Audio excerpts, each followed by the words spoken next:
So, previous industries, as you know, is a group consisting of myself, Video Dave, and Still Ripped. I was just relentlessly promoting that earlier in this stream.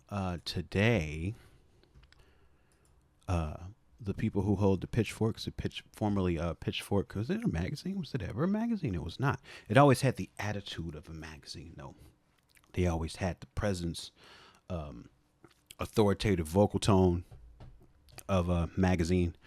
Um, they reviewed our album today. They gave us a 7.8, 7.8 out of a 10, which is good. I would say for me, it is dangerously close to the score I always get, I think. I wanna see if okay, more reviews from Pitchfork. I was gonna see if maybe they had some of my stuff easily searchable. But what I'll do is I'll just search my name in here. I wanna look at that score in comparison to other scores that I've received. Zilla, what up? Um, I love how they don't put the score on the front here, so you got to click it. That's another click, you see. That's another click. That's clever of them. Got a 7.7 for Ghetto Engineering. Like I said, dangerously close to a 7.8. Got a 7.8 exactly for compose. See, so I was like, damn, am I tripping, or do I always get a 7.8? And it seems I've gotten a 7.8. So like, this is in the neighborhood of what I typically get in terms of a score.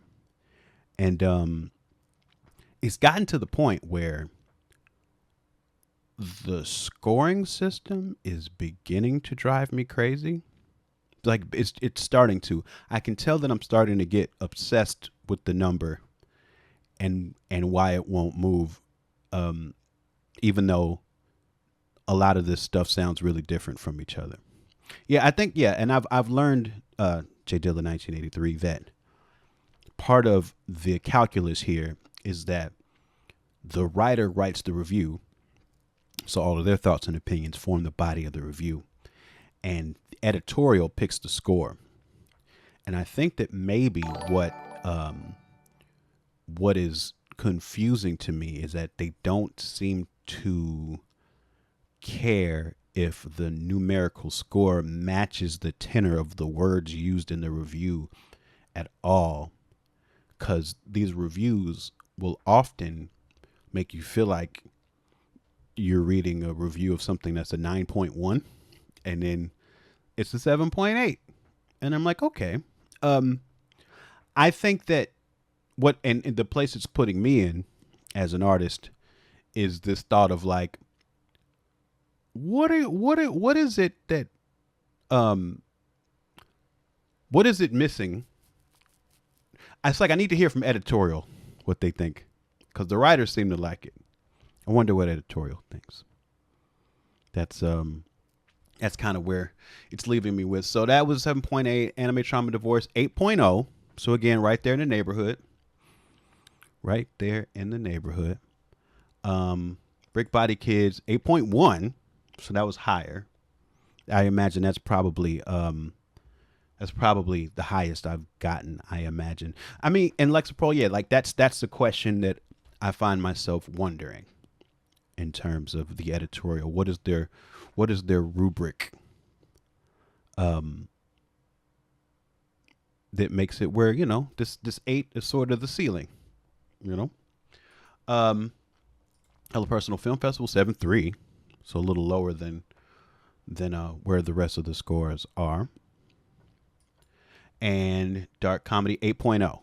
Okay, so that 7.8, that's probably right there in the median for what stuff has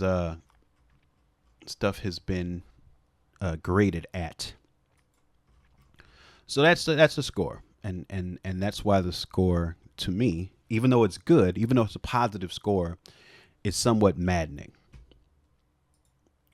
And maddening might be too extreme of a word. It's the beginning of that feeling you get where like 2 years later, it could be maddening. I can feel the beginning of that creeping in. Um, what's the Jeff Rosenstock treatment, Vader Laugh? I'm curious. What's the Jeff Rosenstock treatment?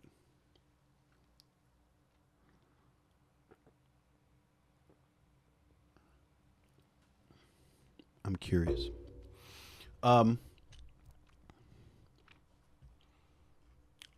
so we should get into some of the words here too. This is by Dash Lewis. Shout out to Dash Lewis. So one thing that I gotta always say when it comes to Pitchfork is that I do appreciate that the writers and the editorial take the time to review our stuff at all, because I remember this one time I was talking to a dude in the PR industry, and this was before me and him started working together, and he was kind of trying to just give me a little bit of insight into how this whole thing works. And he was saying that it's basically how it works is all these writers are sort of independent contractors, independent journalists that are sort of either pitching Pitchfork or publications for things that they want to review, or Pitchfork is assigning reviews to certain writers of projects that they know they want to cover. Now that's sort of the main core of the business that creates this this format we see, where some talented writer has taken their time and really listened to, absorbed, and written about an album, and there's a score and it's on this website. That's all that happens. Now, outside of all of that, though, are the writers and the publication, like the editors, being constantly barraged with press releases and people trying to get them to look at stuff, trying to get the writers to look at it to see if they want to pitch a review about it, which, for the writers is sort of them stepping out on a ledge. Like, they have to really believe in the viability of a project. They have to believe that if the website puts it up, that there'll be an audience of people who want to read it. And then for the publications, it's got to be something that they believe some manner of people will click on, because they got these little nifty ads here, right? So they don't want to, they tend to shy away from more niche stuff. And that's just kind of the name of the clickbait world we all live in right now. So given all of that, I'm always just very appreciative that they take the time to write about and review anything that I'm involved in, because if it were just the straight numbers for what makes sense for them to do economically, then, indie stuff really wouldn't be considered much at all. And it's only like that reality has only become more so in the passing years. So I just like to say that I appreciate the writer, and I appreciate the publication getting together and deciding to spend some time on this stuff. So shout out to Dash Lewis, who I don't think I've met. The rap trio meditates on the passage of time on their new LP. It possesses all the intimacy and nostalgia of a 90s parking lot cipher between friends. And I think all of that is right there on point. I think that's sort of and I was speaking on this earlier in the stream, but I think that's what we put out there. And if we put something like that out there in terms of, we put out cipher like energy, like, in terms of our materials and certain terms of our press releases, like we highlight stuff like that. We highlight the nostalgia. We highlight the fact that we're men of a certain age or whatever, and we've known each other for years. So it's like, you can't expect a writer not to pick up the threads of the stuff that we've put out there already. One day you'll wake up aching for some undefined reason. So, it's kicking off with us being old, which, not sure if I would have wanted that to be the first thing I said, but, It's certainly part of the project. It's certainly part of the project. One day you wake up aching for some undefined reason, perhaps a little hungover from the one glass of wine you had with dinner. One glass. Shout out to the restraint. And solemnly think to yourself, "Fuck, I'm old." Well, yeah. If it was from one glass, I feel like I need to go to the hospital. Something inside me has gone terribly wrong. If I get a hangover from one glass of wine, it'd have to be like it had to be like liquor store wine, and it had to be a glass of Night Train, a Crazy Horse, a glass of Mad Dog 2020 would probably put me on my ass. That's true. There's new stiffness in your hips. You got to stretch. You got to stretch, folks. From standing too long and less than sensible. All of my shoes are very sensible. I learned that lesson. So I used to wear these stupid shoes. Oh my God. I don't even know how to explain them. They just weren't made of shit. I used to like them because they were slip on and nobody else really wore them. But they were made of nothing and they would fall apart. And I remember I was on tour with A$AP Rock and A$AP Rock and Rob Sonic. And like my shoes were like literally falling apart. They weren't Skechers. They were like some off brand. Like, there was this mall store that used to like specialize in these shoes that they're probably like made in China. They looked cool. They just weren't made of shit. And I'd wear them on tour and they were literally falling apart. And I was like, I have to get a real pair of shoes. So I think we were in Detroit. I went to the mall and I got a pair of all black Nike Huaraches. And I've never worn a not Nike shoe since then because they felt like fucking heaven. And it's because they were well constructed. They were like, there was research and development put into them. There's a lot of padding and construction and they felt good on my feet. And I remember Rob Sonic, he turned to me in the van. He was like, "Oh," I said, "You got the murdered out Huaraches." That's when I learned that when something was black on black on black, that's murdered out. Shout out to Rob Sonic. But yeah, I wear good shoes now. I wear good shoes all the time. But you got to stretch for that stiffness. You got to stretch. You got to stretch for the stiffness. Aging is weird and often painful. It's also fascinating, even hilarious. The years sped up exponentially until months passed in a blink. The time between sunrise and sunset shrinking down into nothing. So basically, yeah, we're gonna die, is what this first paragraph is saying. And shout out to that for being a universal truth. I just linked the review in the chat, by the way, if anyone wants to read along. I made that easier there for you. What am I doing? That's what I'm doing. Okay. And let's see. Shout out to Thundercat. Thundercat's the homie. For any of y'all interested in how real people are, Thundercat is a genuinely cool and wonderful person in real life. So shout out to him. Open Mike Eagle video, Dave and Still Riff. Feel the passage of time in their bones. We feel it in our bones. The Los Angeles via Chicago MCs who make up the new trio Previous Industries named their debut after a retail catalog that went bankrupt in 1999. That's true. That's Service Merchandise. I have a bunch of the catalogs in my front room. Thumbing through it provided a specific kind of dopamine rush. Now lost I wouldn't call it dopamine. Maybe it's a dopamine. I have to get back hip to my neurotransmitters, but I don't know if dopamine is the exact chemical release. References to it abound throughout Service Merchandise. This is true. I would not feel sad at all if I could buy everything in the catalog. Sings Video Dave during the chorus of Roebuck. Most of the songs bear the name of a store you see in every mall in the United States before they became sad ghost towns. Ooh, I like that. Give me that imagery. Air conditioning and smooth jazz blasting in the emptied, echoing caverns of capitalism. Dash Lewis, you mad genius.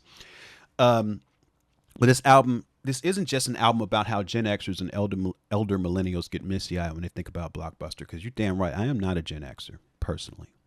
I am not a Gen Xer. Elder millennial, I guess, is what we are now. I feel like the name of my generation has just gone through a few different things. Remember, we were called Generation Y at some point, I think, because we were after X.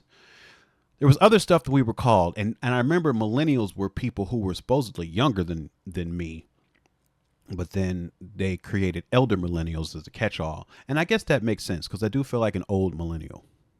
That I think rings true to me, but I am absolutely not a Gen Xer. You know why? I can use all of the internet, all of it. I can use every part of the internet except the dark web. I don't know how to use that. I tried though a few years ago. I tried, but I got scared and I left. The trio uses nostalgia as a tool of examination, ruminating on the not too distant past in order to process the funny and sometimes heartbreaking process of getting older together. Oh, that's precious. And as much as that's a little cuter than what we actually do, that kind of is what we actually do when we get together, the three of us. That is kind of what we actually do. The thing I hate about this is Gecko in the chat. The thing I hate about the generation labels is that they were created and are still defined by ad agencies. It's all just silly. Yes, that is true. The generational divides are often the way that businesses categorize people's spending habits. This is true. I do think that sometimes though it can be helpful to know who kind of has the same cultural time space milestones as you though. Sometimes it's good to be able to identify that. Sometimes I think that labeling can be vile sometimes, but I also think it can be helpful. It can be helpful if the people doing the labeling get to choose their own label, if that makes sense. I do think that can be helpful. Okay. Effortless chemistry, first group outing, been each other's orbit for a lifetime. Me and Still Riff met in high school. This is true. Forming the crew PDX with Psalm 1 and also Mr. AQ and Antimatter Bone Crusher. Which eventually absorbed into the legendary Nacrobats crew, True, Chicago, All City. And then me and Video Dave met in college. We worked on the New Negroes together. And yeah, we would gather at my apartment for whiskey-fueled gaming and recording sessions. They weren't the same sessions usually. As a matter of fact, when we really started recording, we stopped gaming as much. But also we stopped gaming a lot because Still Riff beats everybody up in the fighting games. He's like one of those guys who just knows how to play the fighting games really well. And he wins too much to the point where it becomes a little less than fun. Album doesn't stray too far from the hazy, inviting sound Eagle has mined for his last couple of releases. That's mostly because of Child Actor. Easily imagine him in a semicircle, bobbing along to the beat, jumping in when it feels natural. That is true. A lot of cypher timing on the album, and that is represented by our experiences in real life, rapping on street corners. Kenny Siegel's mixing keeps the vocals up front and mostly dry. That's true. The rappers are all in top form, operating in specific but complementary lanes. I like that. We're like a triangle. It's like a triangle offense. We complement each other with complementary fucking angles. All three rap with a sing-songy lilt. Is that true? I think at times all of us rap with a sing-songy lilt. I don't think we're all melodic all the time. Eagle is a master of unpredictable multisyllabic rhyme schemes peppered with sly offbeat humor. That is the story of my career. What a very consistent way to put it. Riff deconstructs concepts and rearranges them into a series of interconnected reference points. His 4-bar riff about Wesley Snipes on White Hen is especially dazzling. Video Dave exudes a happy melancholy, his verses often digging through his memories to excavate personal truths. Most songs forego hooks in favor of mic passing, making the album feel like a loving homage to the nearly lost art of parking lot ciphers after the rap show. So this paragraph here that I just read, that's the one I love the most. It is the one I love the most. I think of all things written here, this is the one that comes mostly from actually listening to the album and forming opinions about what each of us are doing. and trying to put it in a context. So shout out to that. I think that's really dope. Um, Despite 90s hip hop culture, it isn't hollow or throwback pastiche. You're damn right. I don't like old just for old sake. Child actor beats. Dee dee dee dee dee dee.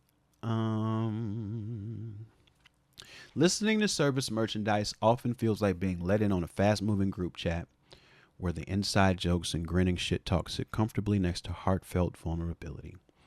We do have a group chat, by the way, but it's mostly business talk now because we monetized our friendship with this album, so it's not as many jokes as it used to be. But such is what happens when you decide to take your friendship and sell it. that's that's what happens. It changes the group chat, folks. I'm here to tell you. Um, the kind were inside jokes. Okay, previous industries is a group forged from genuine camaraderie. These guys really trust each other, letting their shared memories of campy 80s movies and afternoons spent watching Nickelodeon lead into deep conversations about the nature of existence. It's a record shaped by the joy of rapping with your friends, spitting lines that evoke some good-natured jealousy, but most of all, this music can only be made after acknowledging there are fewer years in front of you than behind. I think that is very fucking well written. I think that's very well written. Um, Belligerent says not all friendships can be monetized. Most of them should not be. And yo, time will tell if this one even should have been. Time will tell. We will see. I think we're doing good so far, but you never know. You might be watching some YouTube behind the music in 2031 about how it all went off the rails after the first album, and we should have known because the group chat didn't have as many jokes as it used to be. You never know.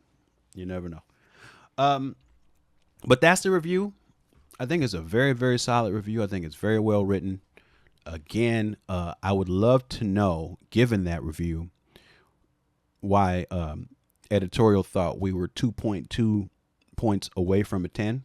I would love to know what editorial thought we were missing other than being more famous, which I'm sure factors in to some degree.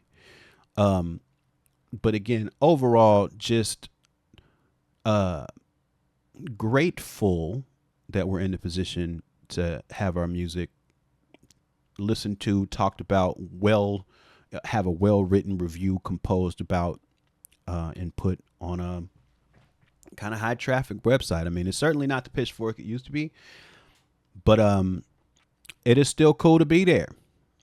It is still cool to be there. I do wish that they would make some effort to make sure that the score matched the review. But my fear would be that their step would be to randomly put negative things in the written review to make it match the number. That is what I suspect. I think we, somebody like me could just use a little bit more transparency in what the editorial process is. But